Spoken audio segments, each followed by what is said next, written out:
"Where's the ATM card? Let me handle it. I'll take care of it." Donald said this to me while I was forced into a battle with cancer and a hospital stay. A triumphant smirk was on his face, clearly plotting something sinister now that he had the ATM card. "Just so you know, there's $500,000 in there. Handle it well." I told him where the ATM card was kept. It wasn't just because we're married and I trusted him.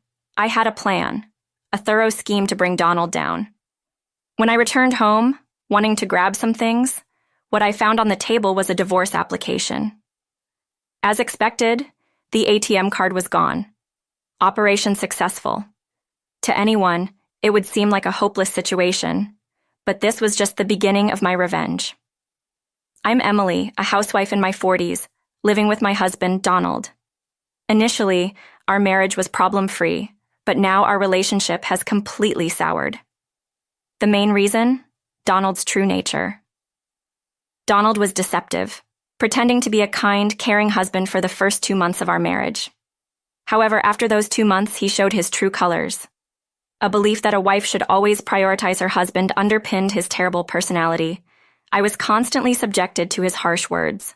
"A wife is supposed to be subordinate to her husband. You should always listen to what your husband says."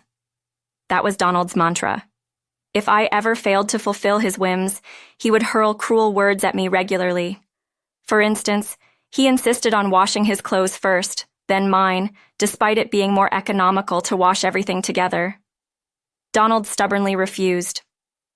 "Don't you dare wash my clothes with yours. What if they start to smell like yours?" As if my laundry was somehow foul. His attitude extended to cleaning as well. His room always had to be cleaned first and kept spotless. If a single speck of dust was found, he would demand, "There's dust in my room. Clean it now." He would order me to vacuum and mop, picking up after himself instead of making me clean. At night would have saved so much time. Moreover, when it came to meals, if I served something Donald disliked, he absolutely wouldn't eat it.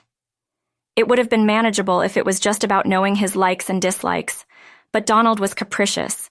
Even his favorite dishes were rejected if he wasn't in the mood. A wife's job is to always serve what her husband wants to eat. Failing that, you're not fit to be a wife. That was Donald's reasoning, but it was unreasonable.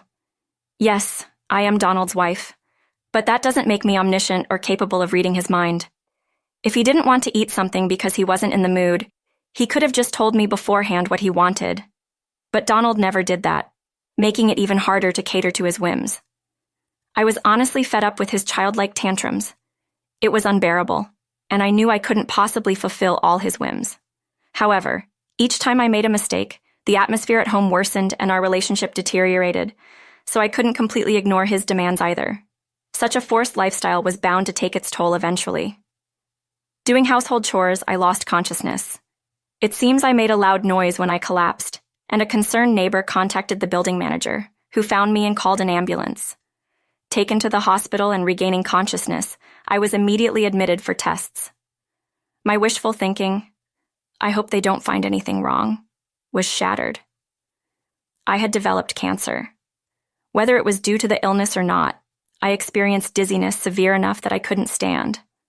A nurse supported me as I had to sit down.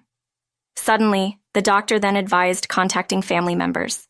I called my parents home, of course, but I had lost Mom a few years ago and Dad was in a state requiring care, living with my brother and his wife in a place 3 hours away by plane, making it impossible for them to come quickly.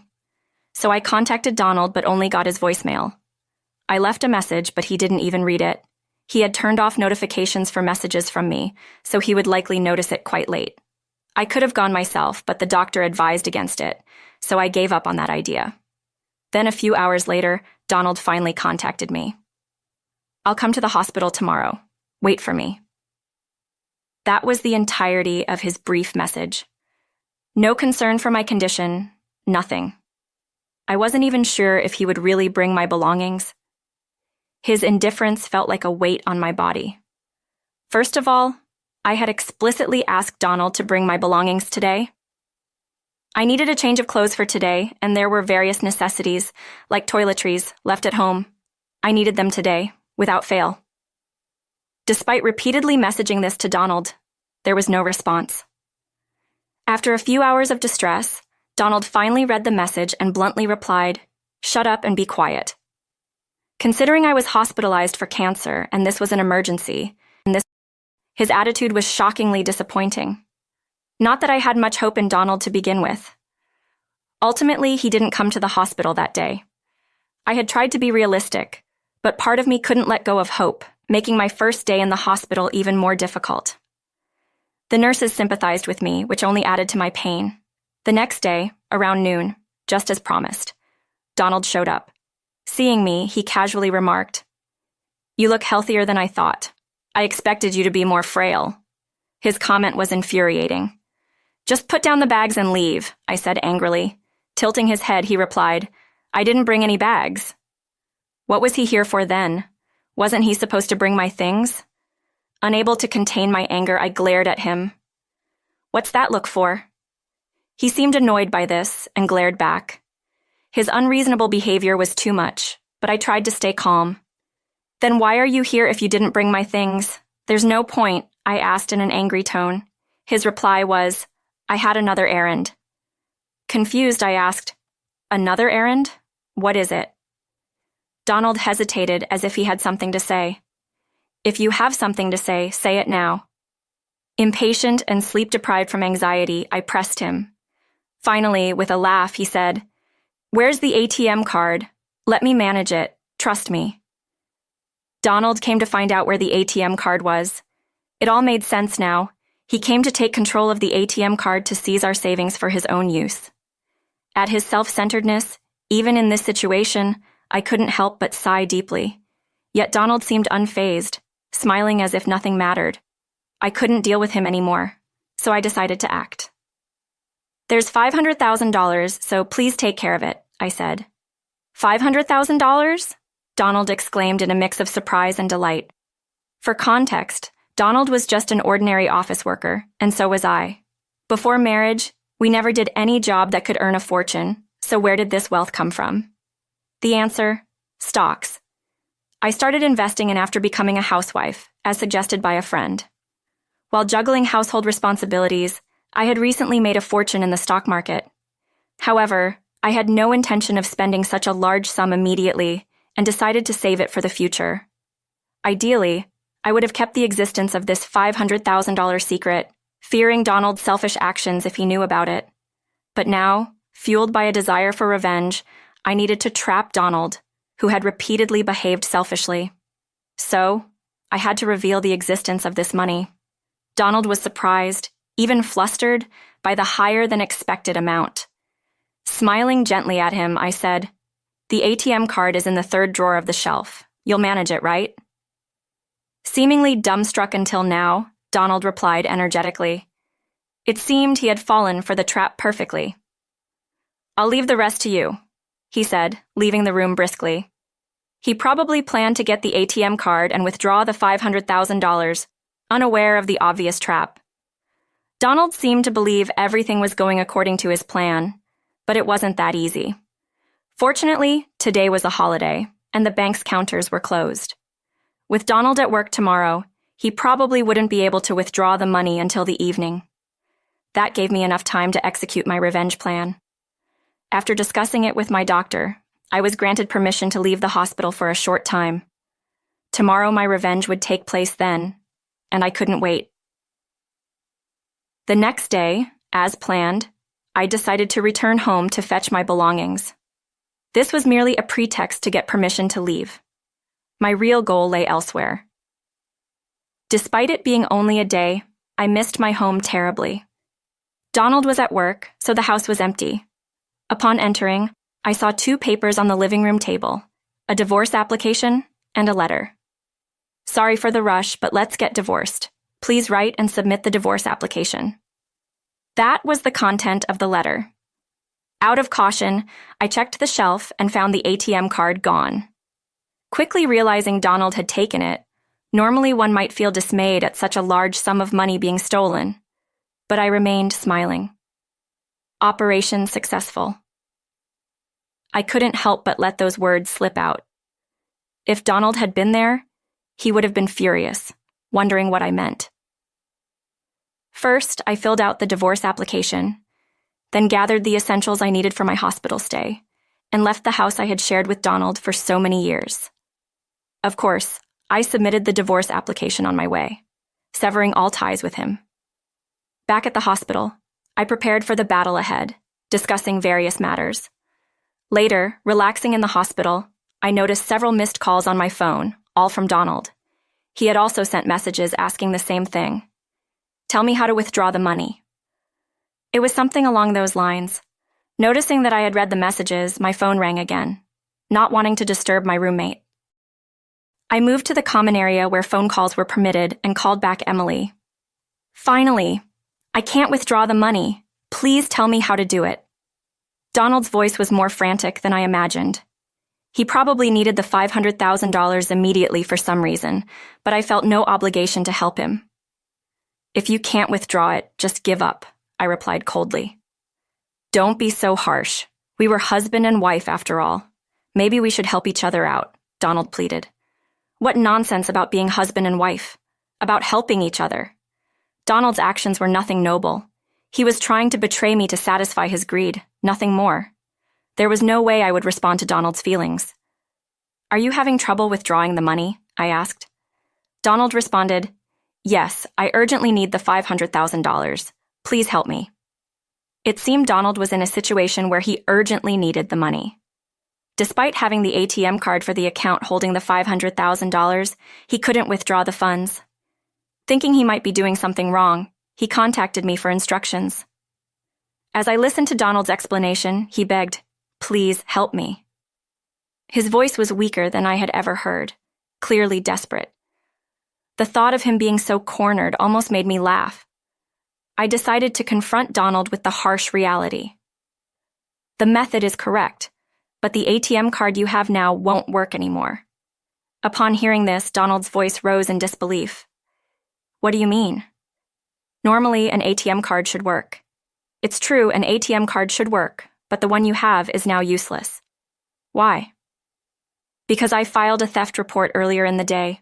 I reported it this afternoon, so that ATM card is just a piece of paper now. It's useless to you. There was silence on Donald's end, probably in shock. That day, I stopped by the bank on my way back and reported the card stolen. Donald had taken my ATM card without permission, intending to claim the $500,000 I had earned for himself. His act was clearly theft, and it was only right that I took appropriate measures. The ATM card Donald took could no longer access the $500,000. Moreover, our marriage was over. He couldn't use the excuse of being a spouse. Donald had himself eliminated the means to access the $500,000. How does it feel to be tricked by the woman you looked down upon? I don't know what you wanted the $500,000 for, but I'm not foolish enough to hand over such an amount under these circumstances. Exhausted, stop insulting me. I need the $500,000 right now. Please, I'll do anything. Just give me the money, Donald pleaded. His desperation was evident, but I couldn't think of any reason why he would suddenly need $500,000. Why do you suddenly need $500,000? What have you done? Not being able to think of any reason for his situation felt ominously unbearable, so I asked, and Donald began to explain. 2 days ago, learning about the $500,000, Donald quit his job expecting to get a windfall. He spent a large sum on gambling, racking up a debt of $300,000. The situation was dire, with the lenders demanding repayment within a week, or else Donald's fate was uncertain. However, Donald thought he could solve everything with the ATM card linked to the $500,000. He continued his lavish spending without worry. But when he went to the bank that evening, he couldn't withdraw the money. Now, without the $500,000, Donald's future was uncertain. Realizing the urgency of his situation, Donald, who had abandoned the divorce papers and stolen the ATM card, shamelessly contacted me like this. Please help me. I don't know what will happen to me if this continues. Donald's voice was filled with panic, and it seemed there was no lie in his story. His foolishness elicited a deep sigh from me. Donald had done the unthinkable, seduced by the prospect of a large sum of money, recklessly spending $300,000 in just a few days. If the old me who had tolerated his terrible behavior and lived modestly with Donald were here, I might have extended a helping hand. But now I was a different person. with no love left for Donald. No matter how much he begged, I felt no pity, only amusement that he thought I would care. Still, Donald hadn't given up. "Please help me. You're the only one I have left," he pleaded. His pleas were unbearably annoying. I wanted to get rid of this nuisance and focus on my treatment. This situation was Donald's own making. If he had shown concern for me as a husband and brought my things on the day I asked, I might have shared some of the $500,000 with him. But he chose not to. "I'm sorry, but I have no intention of giving you the $500,000 or helping you. It's all your own responsibility. After all this time of not behaving like a husband, it's cowardly to ask for help now just because we're technically still married," I spoke with unyielding harshness. "Don't be so cruel. We were married after all. Our long relationship doesn't just disappear with a divorce paper." Donald tried to appeal to our past relationship. What relationship? He had only been leaning on me. Donald was making excuses to manipulate the situation in his favor. I didn't want to waste another minute on him. "I will not give you the $500,000 no matter what you say." Donald became even more desperate.